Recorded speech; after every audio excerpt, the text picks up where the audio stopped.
Surgery కంటే hospital bill అంటేనే భయం. అదే మధ్య తరగతికి అందుబాటు ధరలో వైద్యం. Medistar hospitals. నాకు నోబెల్ పీస్ ప్రైజ్ ఇవ్వనప్పుడు నేను శాంతి కోసం ఎందుకు ప్రయత్నాలు చేయాలి అని మాట్లాడినటువంటి డొనాల్డ్ ట్రంప్ కొద్ది గంటల వ్యవధిలో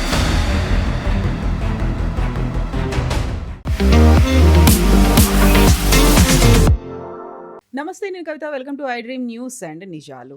నాకు నోబెల్ పీస్ ప్రైజ్ ఇవ్వనప్పుడు నేను శాంతి కోసం ఎందుకు ప్రయత్నాలు చేయాలి అని మాట్లాడినటువంటి డొనాల్డ్ ట్రంప్ కొద్ది గంటల వ్యవధిలోనే వరల్డ్ ఎకనామిక్ ఫోరం దావోస్లో బోర్డ్ ఆఫ్ పీస్ని ఏర్పాటు చేశారు. అందులో ప్రపంచ దేశాలందరూ ఇన్వాల్వ్ కావాల్సినటువంటి అవసరం ఉంది అనేటువంటి మాట చెప్పారు. అయితే అది శాంతి కోసం ఏర్పాటు చేసింది కాదు, పీస్ అంటే ముక్కలు ముక్కలుగా ఉన్నటువంటి ప్రపంచం కోసం ఏర్పాటు చేసింది అనేటువంటి మాట ఎలాన్ మస్క్ కూడా అన్నారు. యాక్చువల్గా బోర్డ్ ఆఫ్ పీస్ అనే దాన్ని ఎందుకు ఏర్పాటు చేశారు? దీంతో పాటుగా వరల్డ్ ఎకనామిక్ ఫోరంలో ట్రంప్ చేసినటువంటి ఇతర వ్యాఖ్యల మాట ఏంటి? మనతో పాటుగా ఉన్నారు సీనియర్ జర్నలిస్ట్ సురేష్ కొచ్చతిల్ గారు. సార్ నమస్తే. సో మనం ప్రతిసారి వరల్డ్ ఎకనామిక్ ఫోరం అనగానే అక్కడ పెట్టుబడులు ఉంటాయి, ప్రపంచ దేశాలందరూ అక్కడికి వస్తారు అనుకున్నప్పుడు ట్రంప్ చేసినటువంటి విచిత్రమైనటువంటి వాదనలతో పాటుగా సరికొత్తగా వచ్చినటువంటి ప్రతిపాదనలు, వీటన్నిటి గురించి దావోస్ ఎందుకని వేదిక అయింది? అసలు ట్రంప్ దావోస్కి ఎందుకు వచ్చారు నాకు కూడా ఇప్పుడు అర్థం కావట్లేదు. ఎందుకంటే ఆ స్పీచ్ ఆయన యూఎస్లో ఇచ్చేసి అయిపోతుండే. బికాజ్ అన్నీ ఆయన డొమెస్టిక్ పొలిటిక్స్ గురించి మాట్లాడారు అక్కడ వచ్చి. మా దేశం చూడండి, లోకంలో అన్నిటికంటే పెద్ద దేశం, అన్నిటికంటే మోస్ట్ పవర్ఫుల్ నేషన్, అన్నిటికంటే most powerful army, air force, navy, అన్నిటికంటే తక్కువ ఇన్ఫ్లేషన్, అందరు ప్రజలు హ్యాపీగా ఉన్నారు. మిగతా అన్ని దేశాలు నేను ఇట్లా పొద్దున్న లేవగానే వాళ్ళు భయపడుతున్నారు నన్ను అని చెప్పి పర్సనల్గా ఒక సెల్ఫ్ ప్రైజ్ డబ్బా కొట్టుకుంటున్నాడు ఆయన. కానీ మనం అనలైజ్ చేస్తే, ఆ రోజు డావోస్లో చేసిన స్పీచ్ అనలైజ్ చేస్తే దాంట్లో చాలా అబద్ధాలు ఉన్నాయి. ఒకటి, ఫస్ట్ ఆయన ఏమన్నానంటే ఇన్ఫ్లేషన్ చాలా తక్కువ ఉందన్నారు. యూఎస్లో అందరు హ్యాపీగా ఉన్నారు, inflation is the lowest in the history అన్నారు. అది కాదు, అక్కడ ఇన్ఫ్లేషన్ ఉంది, కానీ ఏదో అక్కడ డేటా ఫడ్జింగ్ జరిగింది. దాంతోపాటు అక్కడ ఉన్న ప్రజలు అంటున్నారు టారిఫ్ పెట్టిన తర్వాత మాకు ప్రోడక్ట్స్ మీద మా రేటు పెరిగింది న్యాచురల్లీ. ఇప్పుడు భారతదేశం నుంచి బాస్మతి తీసుకుంటున్న వాళ్ళ మీద 50% పెడితే అక్కడున్న ప్రజలు 50% ఎక్కువ కట్టాల్సి వస్తుంది. 50 కాదు 60 కూడా కావచ్చు ఒకసారి. మళ్ళీ ఇన్ఫ్లేషన్ ఎట్లా తగ్గిందండి? సెకండ్, ఆయన ఇక్కడ అందరూ హ్యాపీగా ఉన్నారన్నారు. ఇప్పుడు జరిగిన రీసెంట్ పోల్లో less than 50% are happy with president Trump అని చెప్పి సర్వే వచ్చింది. ఒకటి కాదు, 3 సర్వేలు వచ్చింది. సో ఎవరు హ్యాపీ ఉన్నారు? ఎవరు లేరు. ఎందుకని ఈయన ఒక్కరోజు చెప్పిన మాట కాదు నెక్స్ట్ డే చెప్పేది, మార్చేస్తున్నాడు. సో ఒక సైకాలజిస్ట్ ఆ షోలో నేను చూసిన ఒక అమెరికన్ షోలో ఆయన ఏమన్నారంటే ట్రంప్ బాడీ లాంగ్వేజ్ని అనలైజ్ చేశారు. 1 hour 15 minutes, 1 hour 20 minutes మాట్లాడారు. హీ లుక్డ్ వెరీ టైర్డ్ అన్నారు. సెకండ్, స్లరింగ్ ఇన్ స్పీచ్, మాట్లాడుతున్నాడు స్పీచ్ స్లర్ అవుతుంది, అది పాసిబ్లీ ఓల్డ్ ఏజ్, తడబడడం. థర్డ్, వాళ్ళ ఫ్యామిలీలో అల్జైమర్స్ హిస్టరీ ఉంది. సో బహుశా వాళ్ళ ఫాదర్కి అల్జైమర్స్ ఉండే. His father head severe case of Alzheimer. So Alzheimer అనేది జీన్లో వస్తుంది, నెక్స్ట్ జనరేషన్ కూడా వస్తుంది. అది బహుశా the early setting off Alzheimer's Trump కేసులో వస్తుందని. Anyway that's a medical condition, మనకు దాని సంబంధం లేదు. కానీ దాని ఎఫెక్ట్స్ ఒక president who is holding a nuclear button, ఆయనకు ఆ పవర్ ఇస్తే రేపు ఏం చేస్తాడు? రేపు సడన్గా కోపం వచ్చి గ్రీన్లాండ్స్ మీద ఒక న్యూక్లియర్ బాంబు వేసారని చెప్పి ఆర్డర్ ఇస్తే వాళ్ళు చేస్తారు. బికాజ్ అమెరికన్ కాంగ్రెస్కి ఓవర్ రైడింగ్ అథారిటీ లేదు. ఉంది, యుద్ధాన్ని చేయడానికి కాంగ్రెస్ అప్రూవల్ తీసుకోవాలి, వాళ్ళ పార్లమెంట్ అప్రూవల్ తీసుకోవాలి. కానీ ఇట్లాంటి పొజిషన్లో న్యూక్లియర్ బటన్ నేను చేతిలో పెట్టి ఇట్లాంటి పని చేస్తే రేపు ఏదో కోపం వచ్చి సడన్గా వేసేసేయండి ఆ న్యూక్లియర్ బాంబు రండి, తీసుకెళ్ళి నాగాసాకి, హిరోషిమా వేసినట్లని వీళ్ళని కూడా ఫినిష్ చేసేసేయండి, చాలా లొలి చేస్తున్నారు వీళ్ళని చెప్పేసి. ఇది ట్రంప్ ప్రాబ్లం.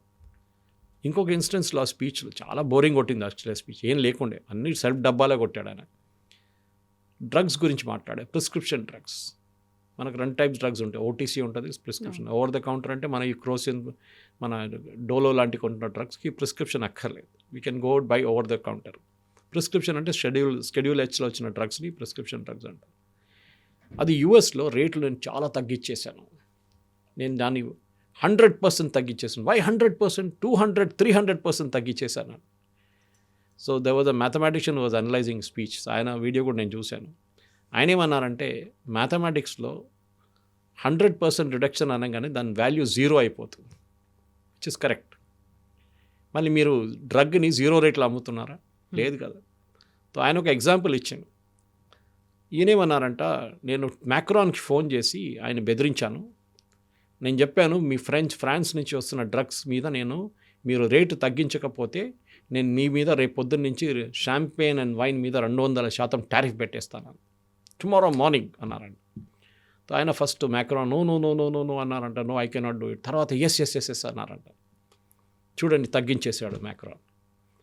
సో ఇదే ఒక సైంటిస్ట్ ఉండే ఆయన. Actually he analysed and said ఏం తగ్గలేదు. యుఎస్లో ఒక ప్రోడక్ట్, ఒక మెడిసిన్ $10 అమ్ముతున్నప్పుడు మ్యాక్రాన్ దగ్గర ఏం చెప్పారంట, నువ్వు దాన్ని 50% చేయాలి. ఈయన చెప్పిన ఆన్ స్టేజ్ చెప్పారు ట్రంప్. $50 చేసేసేయండి. $5 ఫ్రాన్స్లో అమ్ముతున్న డ్రగ్ మీరు యూఎస్లో $10 అమ్ముతున్నారు, మీరు ప్రాఫిట్ చేసుకుంటున్నారు, మా ప్రజలు కష్టపడుతున్నారు, ప్రజలు కోపం వస్తుంది. ఒక పని చేయండి, మీ దగ్గర ఉన్న $5 డ్రగ్ని $50 చేయండి. అప్పుడు మా ప్రజలు అంటారు, అబ్బా చూడండి అక్కడ $50 అమ్ముతున్న ట్రంప్ మాకు $10 ఇస్తున్నారు.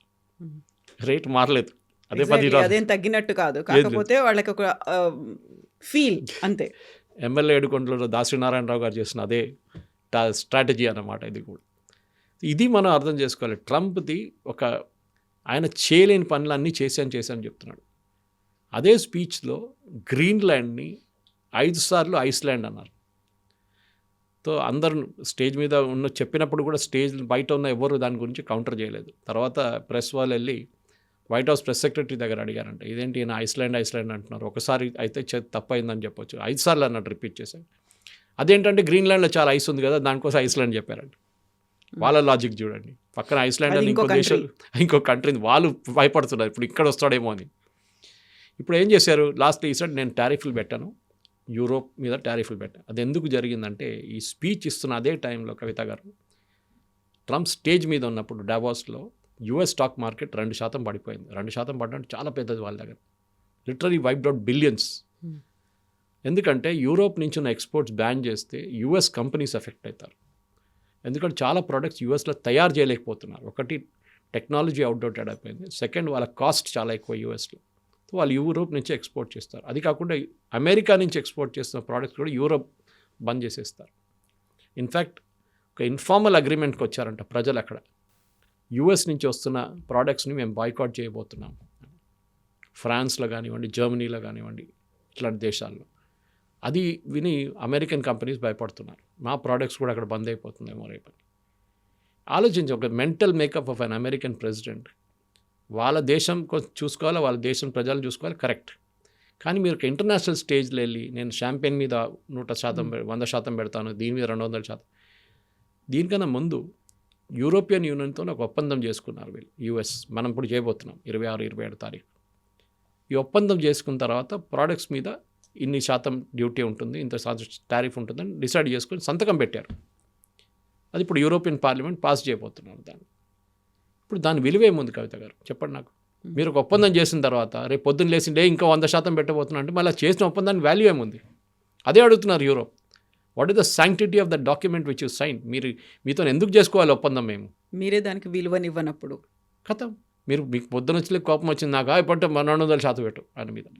ఇది వీళ్ళదన్న ప్రాబ్లం అన్నమాట ట్రంప్ది. సో ఇట్లాంటి పరిస్థితి నుంచి మనం చూసిన ట్రంప్ బిహేవియర్ చాలా ఎరాటిక్గా ఉంది. ఇప్పుడేమంటున్నాను, నా గ్రీన్లాండ్ అక్కర్లేదు, మేము మాట్లాడుకున్నాం, అంత అయిపోయింది, నేనేం చేయను, నేను ఆర్మీని పంపాను, అది పంపాను, వీని పంపాను. మళ్ళీ నిన్న పొద్దున్న లేచి మళ్ళీ అంటున్నాడు, కాదు గ్రీన్లాండ్ మొత్తం ఇచ్చేస్తున్నారు నాకే, మేము అది అగ్రిమెంట్లో వచ్చేసాము అని చెప్పేసి. మళ్ళీ మొన్న ఇంకో మాట అన్నారు కదా మీరు, యూరోప్ ఏం మాట్లాడలేదు. యూరోప్లో ఎవ్వరు ఎక్సెప్ట్ ఇన్ఫ్యాక్ట్ డావోస్లో అందరికన్నా మంచి స్పీచ్ ఇచ్చింది was a non European, Carney, Canada. Spoke brilliantly, చాలా బాగా మాట్లాడారు. ఆయన this is not a split, this is a rupture అన్నట్టు. అంటే మొత్తం పీస్గా వచ్చేసింది రిలేషన్షిప్ మాది. 70 సంవత్సరాలు, 40 సంవత్సరాలు, 50 సంవత్సరాల నుంచి బిల్డప్ చేస్తొస్తున్న రిలేషన్షిప్ నేటోతోని ఓవర్ నైట్ ట్రంప్ ఫినిష్ చేసేసి, ఓవర్ నైట్. ఇప్పుడు నేటో ట్రంప్ని ఎందుకు విశ్వాసంలో తీసుకోవాలి? తీసుకోరు వాళ్ళు. They will not believe him. వాళ్ళు అంటే ట్రంప్ ఏ మాట చెప్పినా కానీ దానికి విలువ లేదు, రేపు మళ్ళీ అది మార్చేస్తాడు ట్రంప్, మీరు సీరియస్గా తీసుకోకండి ఆయన్ని అని అంటారు. ఇప్పుడు దాకా యుఎస్ ప్రెసిడెంట్స్ని అందరినీ రెస్పెక్ట్గా చూసుకేటోళ్ళు వరల్డ్ అంతా. ఎందుకంటే వాళ్ళు చెప్పిన మాట వాళ్ళు మీరు నిలబడుకుంటారు. కానీ ట్రంప్ అట్లా కాదు. మనం చూస్తున్నాం, ఒకరోజు చెప్తారు, ఇంకోటి రోజు. మన ఇండియాని మెన్షనే చేయలేదని మీరు చూసుంటారు. ఎందుకంటే మనం అసలు పట్టించుకోవట్లేదు. ఆయన ఏమైనా చేసుకొని పిచ్చోని చేతిలో రాయిలాగా అయిపోతుంది. ఏమైనా ఎక్కడైనా పడేయండి, మనకు ఫరక్ పడదు, మన మీద పడకూడదు అంతే. ఇప్పుడు చూడండి, బోర్డ్ ఆఫ్ పీస్ అని తీసుకొచ్చారు, మీరు అదే చెప్పారు, బోర్డ్ ఆఫ్ పీస్. అసలు ఈ బోర్డ్ ఆఫ్ పీస్ ఏంటి, ఎందుకు చేస్తున్నారు, ఎవరికి ఐడియా లేదు. దీని original resolution, I think it was resolution number 583 last year. గాజాలో ఒక బోర్డ్ ఆఫ్ పీస్ సెటప్ చేస్తా అని చెప్పి యునైటెడ్ నేషన్స్ ఒక రెజల్యూషన్ పాస్ చేశారు. దాన్ని హైజాక్ చేసుకొని తీసుకెళ్ళిపోయారు ట్రంప్. అది ఒరిజినల్ యునైటెడ్ నేషన్స్ రెజల్యూషన్ ఉండే, అంటే ఒక 5, 6 లేకుంటే 10, 15 నేషన్స్, ఇన్ఫ్యాక్ట్ దాంట్లో ఐ థింక్ 27 అనుకుంటా మ్యాక్సిమం లిమిట్ ఉండే. 27 దేశాల్లో ఒక టీం తయారు చేసి గాజాని రీకన్స్ట్రక్ట్ చేద్దాం, గాజాని మళ్ళీ రీఫార్మాట్ చేద్దాం, మొత్తం బిల్డింగ్స్ అని కొట్టుపడేసి కొత్తగా కట్టి అక్కడ ఉన్న ప్రజలకి అది ఇచ్చేద్దాం. ట్రంప్కి అది కాదు, he wants to make it Mediterranean resort. ఇది గాజా, అప్పుడున్న ప్రజలు ఎక్కడికి వెళ్తారండి? ఇది అర్థం కాదు. రీలొకేట్ చేయడం చెప్పారు కదా, ఆ రోజు చెప్పారు, ఏదో ఈజిప్ట్ పంపించేద్దాం, జార్డన్ పంపించేద్దాం అందరినీ, మన ఇక్కడ వాళ్ళని అక్కడే ఉండేయండి. మరి వాళ్ళు ఎట్లా ఉంటారు, వాళ్ళ దేశం అండి, దాన్ని మీరే అంటున్నారు. Same Saudi Arabia who has joined the league, Pakistan, వీళ్ళందరూ అంటున్నారు ప్యాలెస్టీన్ అండ్ హోమ్ల్యాండ్ అని. మరి ట్రంప్ అంటాడు హోమ్ల్యాండ్ లేదు, ఏం లేదు. అది కాకుండా మీరు $1 బిలియన్ ఇస్తే చైర్ ఇస్తాను, కుర్చీ ఇస్తాను కూర్చోడానికి. అదేంటండి, పెట్టుబడి మీరు పెడతా అన్నారు ఫస్ట్ గాజా రీకన్స్ట్రక్షన్కి, ఇప్పుడు ఏమంటున్నారు అందరూ కలిసి $1 బిలియన్ పెట్టాలంటున్నారు. ఎందుకు పెట్టాలండి? దాంట్లో ఏ గ్యారెంటీ, మనకేమొస్తుందండి? అమెరికన్ కాంట్రాక్టర్స్ వస్తారు. ఈ బోర్డ్ ఆఫ్ పీస్లో సీనియర్ కౌన్సిల్స్ ఉన్న, అంటే టాప్ మోస్ట్ లెవెల్లో ఉన్న అందరు Americans, Marco Rubio, Ajay Banga former world bank, వీళ్ళందరూ ఉన్నారు. Given Jared Kushner he son in law, ఆయన కూర్చోబెట్టాడు. ఈయనేమో దానికన్నా అందరికన్నా పైన, ఈయనకు వీటో పవర్, అంటే ఎవరు ఏమైనా రెజల్యూషన్ పాస్ చేసి ఈయన వీటో చేసేస్తాడు దాన్ని. ఒక సూపర్ యుఎన్గా తయారయ్యాడు యునైటెడ్ నేషన్స్లో. నాకు అర్థం కావట్లేదు, ఇది ఒక కామెడీ షో లాగా అయిపోయింది. ఇప్పుడు ఏం చేస్తాడో అర్థం కావట్లేదు. వై ఆయనకేంటి కోపం అంటే, ట్రంప్కి యునైటెడ్ నేషన్స్ పనికిరాదు. Correct, even I agree with that. ఒక డిబేటింగ్ సొసైటీగా మారిపోయింది, దాని విలువ లేదు అసలు. కానీ దానికి ప్యారలల్గా ఇంకొక యునైటెడ్ నేషన్ తయారు చేయడం కాదు సొల్యూషన్. ఉన్నదాన్ని సరిదిద్దండి ఎట్లనా. యునైటెడ్ నేషన్స్ చాలా స్లో, ఎస్ కరెక్ట్, కానీ వాళ్ళు చాలా మంచి పని చేస్తున్నారు. ఇప్పుడు ఇవాళ ఏమో లేటెస్ట్ న్యూస్, నేను WHO నుంచి బయటకు వచ్చేస్తాను. వరల్డ్ హెల్త్ ఆయనకి ఎప్పుడు పడదు, world health organization Covid time నుంచి, కరోనా టైంలో ఎక్కువ అయింది అది. సో ఆయన అంటే వాళ్ళు పట్టించుకొని, నేను వాళ్ళని ఆల్రెడీ 26 ఆర్గనైజేషన్ నుంచి బయటకు వచ్చారు యుఎన్లో. దాంట్లో మన ఇంటర్నేషనల్ సోలార్ అలయన్స్ ఒకటి ఉంది, మనం లీడ్ చేస్తుంది. ఆయనకి ఎవరికే లేదు. మాట్లాడుతూ ఏమంటున్నా అంటే, డావోస్ స్టేజ్లో ఆ రోజు యూరోప్ని చూడండి, అసలు గుర్తుపట్టలేము యూరోప్ని. We can't recognise Europe. అంటే అక్కడ వచ్చిన ప్రజలు సుడాన్ నుంచో, ఆఫ్ఘనిస్తాన్ నుంచో, ఇరాన్ నుంచో పారిపోయి వచ్చిన వాళ్ళు, సరే అన్చెక్డ్ మైగ్రేషన్ ఉండే బ్రిటన్లో స్పెషలీ, మారిపోయింది మొత్తం. లండన్ మేయర్ ముస్లింలు, లండన్ చూస్తే ఇప్పుడు ఒక ఇస్లామిక్ స్టేట్ లాగా అనిపిస్తుంది మీకు. అదంతా కరెక్టే ట్రంప్ చెప్తా, కానీ that is not his logic. ఆయన ఏమంటున్నారంటే, మీరు యూరోప్కి వెళ్ళండి, అక్కడ అన్నీ మీకు విండ్ మిల్స్ కనిపిస్తుంది. విండ్ మిల్సా కనిపిస్తుంది, ఎక్కడ కనిపించదు. నేను మొన్న పరిగికి పోయినప్పుడు అక్కడ కనిపించింది నాకు, వికారాబాద్ దగ్గర విండ్ మిల్స్ కనిపించి చాలా బాగుండే సైట్ చూడడానికి. ఎనర్జీ జనరేట్ చేస్తుంది, దాంట్లో తప్పేముంది? సరే కొంచెం కాస్ట్లీగా ఉంటుంది ఆ పవర్, ఇనీషియల్ సెటప్ కాస్ట్ ఎక్కువ ఉంటుంది, సోలార్ లాగానే, న్యూక్లియర్ లాగా కాదు. మీకు ఎనర్జీ ప్రొడ్యూస్ చేయాలంటే బొగ్గు, ఆయిల్, ఈ రెండో ఇవి వాడాలి, మిగతా ఏది వాడకూడదు. ఎందుకు? ఆయిల్ వాళ్ళు ప్రొడ్యూస్ చేస్తారు, బొగ్గు మా దగ్గర నుంచి కొనుక్కోండి. ఇది యుఎస్ లాజిక్. తొవ్వి తీసుకొని ఏమైనా చేసుకోండి. మనం ఎప్పుడైనా తెలుసు, పవర్ ప్రొడక్షన్లో అన్నిటికంటే చీపెస్ట్ ఉన్నది హైడల్ పవర్, నీళ్ళ నుంచి. నాగార్జున సాగర్, శ్రీశైలం, బాక్రానంగల్, చాలా డ్యామ్స్ ఉన్నాయి మన దగ్గర అట్లాంటివి, తుంగభద్ర, ఇట్లాంటి డ్యామ్స్ నుంచి మనం పవర్ ప్రొడ్యూస్ చేసుకుని చీప్గా ఉంటుంది. అది చాలా కాస్ట్ ఎఫెక్టివ్గా ఉంటుంది, పర్ యూనిట్ కాస్ట్ చాలా తక్కువ ఉంటుంది. అన్నిటికంటే ఎక్కువ సోలార్ అండ్ విండ్ ఉంటుంది. న్యూక్లియర్ కూడా ఇనిషియల్ సెటప్ కాస్ట్ హై ఉంటుంది, ఎందుకంటే సెటప్ చేసి కొన్ని సంవత్సరాల తర్వాత కాస్ట్ తగ్గుతుంది, క్యాపిటల్ కాస్ట్ అంతా రైట్ ఆఫ్ అయిపోయిన తర్వాత. ఈయనకు అది కాదు ప్రాబ్లం. అక్కడ విండ్ మిల్స్ ఉంది చూడండి, అదంతా ప్రొడ్యూస్ చేస్తుంది చైనా వాళ్ళు. చైనా డబ్బులు సంపాదిస్తున్నారు, చైనాకి వెళ్తుంది డబ్బులని. సోలార్ ఉన్నాయండి, ఇది ఉన్నాయండి, అన్నీ చైనాకి వెళ్తుంది డబ్బులు. ఇది ఈయన లాజిక్.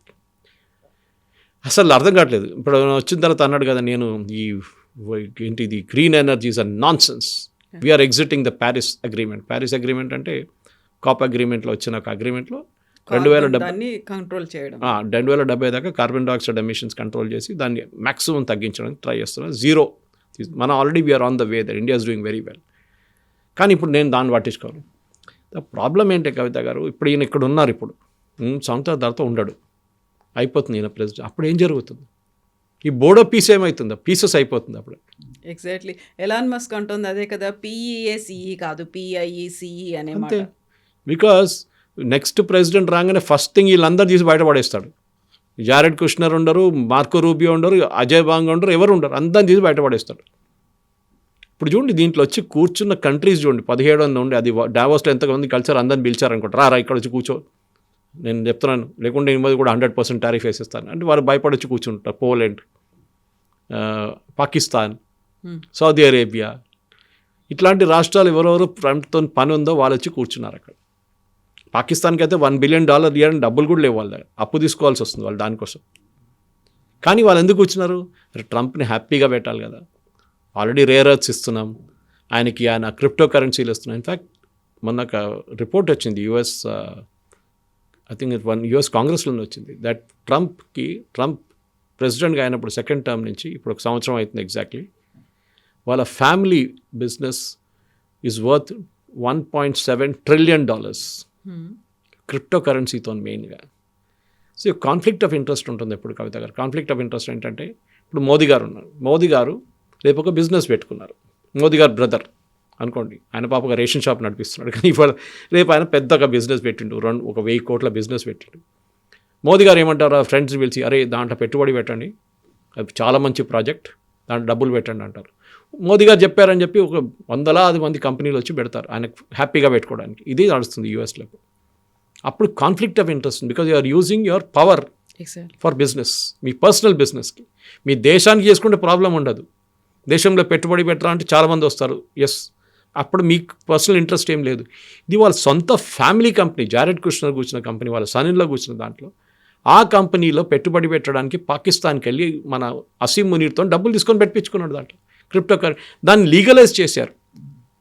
ప్రెసిడెన్షియల్ ఆర్డర్ ఇచ్చి ట్రంప్ హెస్ లీగలైజ్డ్ ఇట్. ఎందుకంటే బిట్కాయిన్ లాంటి చాలా మటుకు డిఫరెంట్ కరెన్సీస్ ఉన్నాయి, క్రిప్టోస్, దాంట్లో ఆయన నడిపిస్తున్న దాన్ని లీగలైజ్ చేసి ఆయనే సంతకం పెట్టారు. దానికన్నా పెద్ద కాన్ఫ్లిక్ట్ ఆఫ్ ఇంట్రెస్ట్ ఉండదు. అది కూడా ఆలోచించండి. ఇప్పుడు పెట్టారు, 3 సంవత్సరాల తర్వాత వచ్చిన ప్రెసిడెంట్ ఇది ఇల్లీగల్ అని చెప్పేస్తే దాంట్లో ఉన్న డబ్బులు మొత్తం పోతాయి, రాత్రికి రాత్రి మాయమైపోతాయి. Crypto currency it's not there in physical format, వాళ్ళు బంగారం కొని పెట్టట్లేదు అక్కడ. ఇదంతా స్పెక్యులేటివ్ బిజినెస్, ఇది ఇవాళ ఉంటుంది రేపు ఉండదు. ట్రంప్ జరుగుతున్నదే, ట్రంప్లో ప్రతి దాంట్లో ఆయన చేస్తున్నాడు. ఇప్పుడు నేను ఆయుధాలు అమ్ముతాను, నేను అది చేస్తాను. సౌదీ అరేబియా F-35 కొనుక్కున్నారు. ఏం చేసుకుంటారు 100 పెట్టుకునే వాళ్ళు? అది కూడా 10 సంవత్సరాల తర్వాత లాస్ట్ డెలివరీ. ఎందుకంటే ట్రంప్ని హ్యాపీగా పెట్టుకోవాలి. ఖతర్ ఏమో ఇంకా వాళ్ళని ప్రేస్ చేసి మొత్తం ఎయిర్క్రాఫ్ట్ ఆయనకి ఇచ్చేశారు. అప్పుడు పెద్ద 747 పెట్టుకోండి, మీరు మీకు ప్రెసిడెన్షియల్ ఎయిర్క్రాఫ్ట్గా యూజ్ చేసుకోండి. ఇట్ ఈస్ లైక్ ఎ లంచం, బ్రైబ్, హ్యాపీగా. ఎందుకంటే ట్రంప్ ఖతర్ మీద ఏం యాక్షన్ తీసుకోకూడదు. Qatar is home to all terror groups, అంటే Muslim Brotherhood, Hamas, ISIS, al-Qaeda, వీళ్ళందరూ అక్కడ ఉన్నారు. కానీ వాళ్ళ మీద యాక్షన్ తీసుకోకూడదు. మీ బేస్ ఉంది కదా, US ఎయిర్ ఫోర్స్ బేస్, ఇంకా కావాలన్నా ల్యాండ్ మేము ఇంకా ఇస్తాం మీకు. అట్లా మనం డేగో గార్సియా చూసాం, మనం same thing we talked about, మనం మాట్లాడాం కూడా దాని గురించి. ఇదే ఆయనకు కావాలి. ఎక్కడ భూమి కనిపిస్తుందో, ఎక్కడ ల్యాండ్ కనిపిస్తుందో, ఆయన రియల్ ఎస్టేట్ బ్రోకర్. ఆయన ట్రంప్, మన ఫ్రెండ్ ఒకరు చెప్పారు, మన భారతదేశంలో ట్రంప్ది మ్యాక్సిమం ప్రాజెక్ట్ భారతదేశంలో కూడా ఉందంట. ఆయన చాలా మటుకు పట్టుబడి ఇక్కడ పెట్టారు, ట్రంప్ టవర్స్ అని, ఎక్కడ అన్నీ కనిపిస్తుంది ప్లేసెస్. మీరు US ప్రెసిడెంట్గా ఉన్నప్పుడు మీరు డిసోసియేట్ అయిపోవాలి దాని నుంచి. నాకు, నా ఫ్యామిలీకి, నా బిజినెస్కి సంబంధం లేదని చెప్పి. I give an example. Rajeev Chandrasekhar బీజేపీలో జాయిన్ చేసినప్పుడు ఆయన పేరెంట్ కంపెనీ ఉండే, ఆయన ఫస్ట్ BPL మొబైల్ నడిపించింది. దాని తర్వాత ఆయన నడిపిస్తున్న ఏషియానెట్ కమ్యూనికేషన్ని హోల్డ్ చేసి జూపిటర్ ఎంటర్టైన్మెంట్ అని చెప్పి కంపెనీ ఉంది. ఆయన దాని నుంచి రాజీనామా చేశారు, బోర్డు నుంచి. సరే, ఆయన స్టేక్ అక్కడే ఉంది, వాళ్ళ కూతురు బోర్డుకి వచ్చేసారు. చాలామంది అంటారు దాంట్లో ఏముంది, పేరు మార్చాడు కదా అంతే అని. కాదు, at least he has moved out from that. రేపు అక్విజిషన్ ఉండదు, ఎందుకంటే మన దగ్గర సెబీ చాలా సీరియస్గా తీసుకుంటారు ఇట్లాంటి. రేపు రాజీవ్ చంద్రశేఖర్ ఆయన పొజిషన్ యూజ్ చేసి ఏషియానెట్కి యాడ్లు ఇప్పిస్తే, గవర్నమెంట్ ఆఫ్ ఇండియా యాడ్లు ఇప్పిస్తే, దెన్ అందరు అంటారు, చూడండి ఆయన లింక్ పెట్టేస్తారు, BJP president, state president, government of India యాడ్లు రాజీవ్ చంద్రశేఖర్ వాళ్ళ ఛానల్కి ఇప్పించారు. కాన్ఫ్లిక్ట్ ఆఫ్ ఇంట్రెస్ట్ వచ్చేస్తుంది. ఇది జరగకూడదు. ఇది ట్రంప్ చేస్తుంది. ఇదే ప్రతి దాంట్లో మీరు అనలైజ్ చేసే Kavitha garu, he is doing this. ఇదే ఎథిక్స్ ఎక్కడ పోయింది? ఎథిక్స్ అంతా పోయిందిలే, అంతా not that Bill Clinton or George Bush లేకుంటే ఒబామా వీళ్ళందరూ సంపాదించారు. ఒబామా ఆయన వచ్చినప్పుడు ఆయన దగ్గర ఉన్నది $1 million అంట బ్యాంక్లో. ఆయన అక్కడి నుంచి బయటకు వచ్చినప్పుడు 50 బిలియన్ అయిపోయిందంట. 50 మిలియన్ అయిపోయింది. వీళ్ళందరూ ఏం చేస్తారు, బుక్ డీల్ సైన్ చేస్తారు, బుక్స్ రాస్తారు. నేను ప్రెసిడెంట్గా ఉన్నప్పుడు ఇది చేశాను అది చేశాను అని చెప్పి ఒక పుస్తకం, దాన్ని ఫస్ట్ డబ్బులు పెట్టుకొని వీళ్ళకి అడ్వాన్స్ వస్తుంది. దాని నుంచి వీళ్ళు they will make their money. So ఇట్లాంటి పరిస్థితులు ఇప్పుడున్న దాంట్లో ప్రెసిడెంట్ ట్రంప్ నెక్స్ట్ ఏం చేయబోతున్నాడు అని అర్థం కావట్లేదు. ఈ బోర్డర్ పీస్ ఎక్కడికి పోతుంది, గాజాలో ఏం చేయబోతున్నారు. గాజాలో 40% గాజాని ఇప్పుడు కూడా కంట్రోల్ చేసేది హమాస్. వాళ్ళు ఏమంటున్నారు, ఆయుధం మేము కింద పెట్టే ప్రసక్తే లేదు, మేము చేయం, మేము ఇవ్వం మీకు ఆధారం. ఈయనేదో పాలెస్టీనియన్ అథారిటీ నుంచి ఒక జూనియర్ని తీసుకొచ్చి సీఈఓగా కూర్చోబెట్టాడు ట్రంప్. హమాస్ రేపు వాని కావాలంటే వాడిని తీసేస్తారు.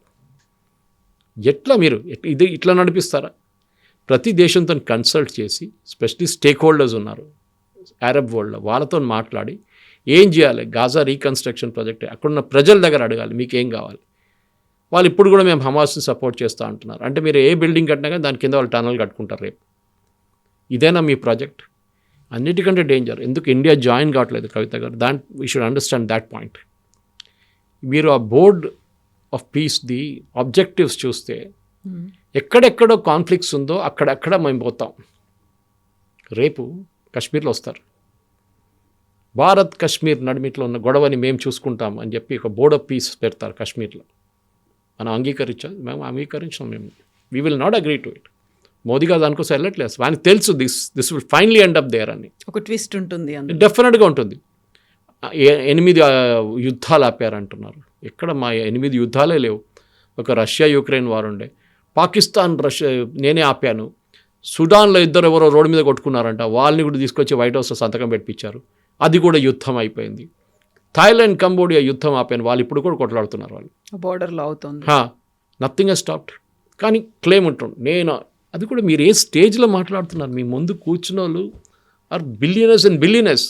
అంత పెద్ద బిజినెస్ వాళ్ళు కూర్చున్నారు మీ ముందు, అంత పెద్ద పొలిటీషియన్స్ కూర్చున్నారు, అన్ని హెడ్స్ ఆఫ్ స్టేట్ చాలామంది ఉన్నారు. ప్రతి మంచి స్టేజ్ మీద వచ్చి మాట్లాడిన నేను మొన్న నుంచి చూస్తున్నాను వీడియోలు. నేను ఇప్పుడు కూడా నాకు మొత్తం I have not completed. German, French, Canadian ఇంతే, అండ్ ట్రంప్, వీళ్ళిద్దరిది చూశాను ఇప్పుడు దాకా. ఇంకా చాలామంది ఉంది చూడడానికి స్పీచెస్, ప్యానల్ డిస్కషన్స్ ఉండే, ఇంకా అది కూడా ఉంది చూడండి. అశ్విని వైష్ణవ్ గారు చూసాను, చాలా బాగుండేది దట్ ప్యానల్ డిస్కషన్. కానీ అది కాదు, మీరు ఇట్లాంటి ఎడ్యుకేటెడ్ మంది ముందు నిలబడుతున్నప్పుడు ఇట్లాంటి ఫూలిష్ స్టేట్మెంట్లు చేయడంతో మీ ఇమేజ్ పడిపోతుంది. ఆయనకు అస్సలు ఈజ్ నాట్ బాదర్డ్. ఇజ్రాయెల్ ఎందుకని సాయం చేసింది మరి అందులో? That is a good question. ఇజ్రాయెల్కి దాంట్లో రోల్ ఉంది. వాళ్ళు రేపు బిల్డింగ్ కట్టారనుకోండి, ఇజ్రాయెల్ లేకుండా అక్కడ బిల్డింగ్లు కట్టారు, దాని కింద టనల్ కడితే ఎవరికి తెలుస్తుంది? ఇజ్రాయెల్కి తెలియాలని. మీరు అక్కడ లేరు కదా, మేము ఇక్కడ కాలు పెట్టినారు మిమ్మల్ని, ఎందుకంటే మీరు లేరు బోర్డులో.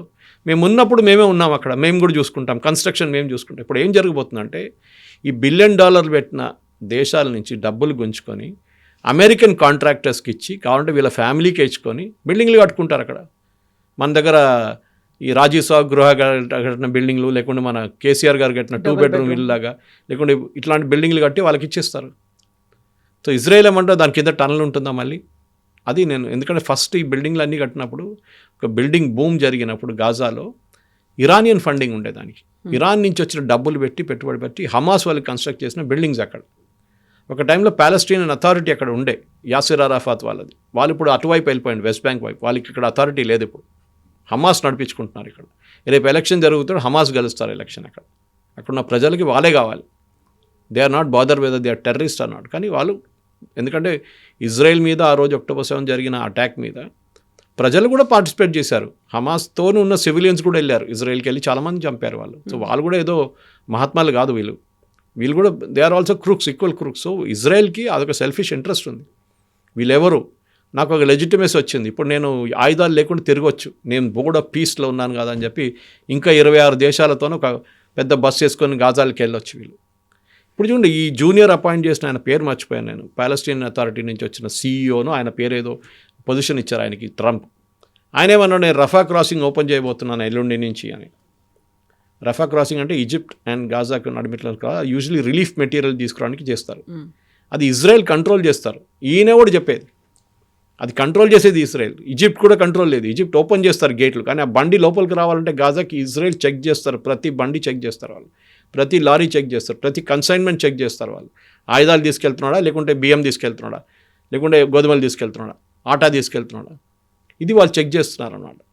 కంప్లీట్గా ఇజ్రాయెల్ చేతిలో. సో దిస్ ఎంటైర్ ఈ బోర్డ్ ఆఫ్ పీస్ అనేది ఆయన ఆ డావోస్లో ఒక షో చేయడానికి చేసిండు. దీని తర్వాత అది మళ్ళీ దాని పేరు ఉండదు. ఆయన కావాలంటే అమెరికన్ కాంట్రాక్టర్స్ని పెట్టుకొని గాజాని ఒక మెడిటరేనియన్ రిసార్ట్గా తయారు చేసుకుంటారు. కావాలంటే గాజా కూడా రేపు చెప్తాను, నాకు గాజాలో ఒక ప్లేస్ కావాలి యూఎస్కి, గ్రీన్లాండ్ లాగా, దాన్ని నేను కొనుక్కుంటాను డబ్బులు పెట్టి. ఇది జరగబోతుంది. ఇప్పుడు గాజాలో కూడా ఒక బేస్ పెట్టుకుంటారు యూఎస్, ఎందుకంటే అక్కడ ఉండాలి మేము. అక్కడ ఉంటే మమ్మల్ని అటువైపు మొత్తం సీ అటువైపు ఉంది, మొత్తం వాళ్ళని అందరిని చూసుకోవచ్చు. నేను ఇక్కడ కూర్చొని ఇరాన్ వైపు చూసుకోవచ్చు, యమన్ వైపు చూసుకోవచ్చు, నేను ఇక్కడ ఉంటాను. This is what is going to happen finally. American companies లాభపడతారు దీంట్లో, వాళ్ళకి డబ్బులు వస్తాయి. ఈయనకేమో ఈయన ఒక డిక్టేటర్ లాగా యునైటెడ్ నేషన్స్కి ఒక ప్యారలల్ ఆర్గనైజేషన్ క్రియేట్ చేస్తున్నారు. అది ఈయన ఏం అన్నమాట. కానీ యుఎన్లో ఆ రోజు పాస్ అయిన రెజల్యూషన్కి, ఐ థింక్ 583 రెజల్యూషన్కి ఒక డెడ్ లైన్ ఉండే. 2027లో ఈ ప్రాజెక్ట్ అయిపోవాలని చెప్పి ఒక డెడ్ లైన్ ఉంది. ఇప్పుడు మనం ఆల్రెడీ 2026కి వచ్చేసాం. ఒక సంవత్సరం లోపల మీరు కట్టేసి మీరు ఎగ్జిట్కి అయిపోవాలి అక్కడి నుంచి చెప్పి యుఎన్ ఒక రెజల్యూషన్ పాస్ చేశారు. ఆ రెజల్యూషన్ మాట్లాడలేదు ఇప్పుడు దాని గురించి. మీరు ఎన్ని రోజులు ఉంటారు గాజాలో? గాజాలో దాన్ని అయిపోయిన తర్వాత మీరేం చేస్తారు అక్కడ? ఇది ఎవరికి తెలియదు. రేపు హమాస్ మళ్ళీ వీళ్ళ మీద దాడి చేస్తే వీళ్ళందరూ పారిపోతారు అక్కడి నుంచి. ఇదే ఇజ్రాయెల్ మీద, ఇదే సౌదీ అరేబియా మీద దాడి చేయొచ్చు రేపు హమాస్. ఇది అప్పుడు ఎవరు ప్రొటెక్ట్ చేస్తారు? అప్పుడు ట్రంప్ అంటాడు నాకు తెలియదు, అది మీ ప్రాబ్లం, ఇండివిజువల్గా మీరు చూసుకోవాలంటారు. So the entire thing is basically ఆయనకి ఇంటర్నేషనల్ ఆర్గనైజేషన్స్ అయితే నచ్చదు. నేను చెప్పాను చూడండి, మొత్తం ఇక్కడి నుంచి అక్కడి నుంచి అన్నిటి రిజైన్ చేస్తుంది. కానీ ఒక అమెరికన్ ప్రెసిడెంట్ చేయాల్సిందనేది అనే ప్రశ్న వస్తుంది. ఎందుకంటే ఆయన అంటున్నాడు మిగతా దేశాల్లో, ఇప్పుడు ఇరాన్ తీసుకోండి, నాకు బాధ అనిపిస్తుంది. ఇరానియన్స్ ఏమన్నారు, హెల్ప్ ఇస్ ఆన్ ద వే, మీరు పోరాడండి, రోడ్ మీద వెళ్ళి దిగండి, మీరు కొట్టండి ఇరానియన్ సోల్జర్స్ని, రెవల్యూషనరీ గార్డ్స్ని కొట్టండి, వాళ్ళ గవర్నమెంట్ ఆఫీస్ని ధ్వంసం చేయండి అన్నారు. మేము వస్తున్నాం, షిప్పులు తీసుకొని వస్తున్నాం. ఏమైందండి? 5,000, 6,000, 7,000, 12,000 మంది చనిపోయారు అంటున్నారు. The Iranian people were cheated. వాళ్ళు బిలీవ్ చేశారు ట్రంప్ని, ఏం చేయలేకపోతున్నాడు. It is not Venezuela. నేను ఇరానియన్ రెజీమ్ని సపోర్ట్ చేయట్లేదు. They are most autocratic regime, దాంట్లో డౌట్ లేదు. వాళ్ళని అక్కడ తీసేయాల్సిందే. కానీ ఈయన ఇంత పెద్ద హోప్ ఇచ్చి పాపం వాళ్ళని రోడ్డు మీద దింపి వాళ్ళు కుక్క సాగు చచ్చారు వాళ్ళందరూ. ఇప్పుడు ఏమైంది వాళ్ళకి? ఏం దొరికింది వాళ్ళకి? ఇట్లాంటి ఫాల్స్ హోప్స్ ఇస్తారు. ఇప్పుడు మాట్లాడలేదు ఇరాన్ గురించి. వెనెజువేలా తీసుకోండి, మేము వెనెజువేలాలో పెట్టుబడి పెట్టిపోతున్నాం, మేము ఆయిల్ ఇట్లా తీసుకుంటాం, అది అమ్మేసుకుంటాం అన్నారు. అన్ని షెవ్రాన్, ఎక్సాన్ మొబైల్, అన్ని ఆయిల్ కంపెనీస్ని వైట్ హౌస్ పిలిపించారు వారం ముందు. We'll invest 100 billion, he will invest 100 billion అన్నారు. వాళ్ళు బయటకు వచ్చారు, మేము 10 పైసలు పెట్టాము, $1 కూడా పెట్టాము మేము. ఎందుకంటే మేము దీనికన్నా ముందు పెట్టే పెట్టుబడి మొత్తం పోయింది. అక్కడ హ్యూగో షావేజ్ వచ్చి మొత్తం తీసుకెళ్ళిపోయాడు, నేషనలైజ్ చేసేసాడు మొత్తం మా ప్రాజెక్ట్స్ని. మాకు అప్పుడు రావాల్సిన డబ్బులు ఇవ్వండి అని చెప్పి ట్రంప్కి అడిగారు. మేము అప్పుడు పెట్టాం పెట్టుబడి 20 బిలియన్, 50 బిలియన్ పెట్టాం, మాకు ఆ డబ్బులైనా మాకు రిటర్న్ ఇచ్చేసి మా షేర్ హోల్డర్స్ అడుగుతున్నారు, మేము పబ్లిక్ లిమిటెడ్ కంపెనీ అంటే. అదంతా పోయింది. That is all right of. Now you talk new things. ఇప్పుడు ఎవ్వరు పెట్టుబడి పెట్టట్లేదు. ఎందుకంటే వీళ్ళకి భయం ఏంటంటే మళ్ళీ ట్రంప్ పోయినాక కొత్త ప్రెసిడెంట్ వచ్చినప్పుడు ఆయన పాప అంటాడు రేపు, నథింగ్ డూయింగ్, ఎవ్రీబడి ఎగ్జిట్ వెనెజువేలా అంటారు. ఏం చేస్తారు? స్టెబిలిటీ లేదు. యుఎస్ ప్రెసిడెంట్ కంటిన్యూటీ ఉండాలి. ఎప్పుడు ఒక పని చేసినప్పుడు నెక్స్ట్ ప్రెసిడెంట్ వస్తున్నప్పుడు ఇట్ షుడ్ కంటిన్యూస్లీ. అది కాకుండా నాకు ఇదే ఇష్టం, ఒక టైరెంట్ లాగా, ఒక హిట్లర్ లాగా ఆయన బిహేవ్ చేస్తున్నాడు. ఇప్పుడు ఆ పేరు వాడడం కరెక్టో కాదు, కానీ హిట్లర్ లైక్ బిహేవియర్. లోకమంతా నాదే, నా చేతిలోనే ఆడుకుంటారు వీళ్ళందరూ, వీళ్ళు ఎక్కడికి వెళ్తారు. ఇది ట్రంప్ లాజిక్ అన్నమాట. Thank you so much. Thank you very much. Thank you. And for more videos, Please subscribe to iDream. Please subscribe to iDream. Please subscribe iDream. And please subscribe to iDream. For more videos, subscribe to iDream. please like, share and subscribe to the channel. Congratulations, iDream. Subscribe to iDream. Subscribe to iDream. So subscribe to iDream Media. iDream ki iDream team andarki huge congratulations. Please subscribe iDream Media. Please subscribe to iDream. Subscribe iDream. Please subscribe to iDream. iDream అంటే నా కళల ఛానల్ను subscribe చేసుకున్న నోరు తిరుగుతలేదు, మీరైతే గంట గుర్తు కొట్టండి. For more such videos, please subscribe to iDream. Subscribe to iDream. Please subscribe to iDream. Please subscribe iDream Media. Please do subscribe to iDream. Please subscribe to iDream Media. For best entertainment and information, please subscribe iDream. And don't forget to subscribe to iDream.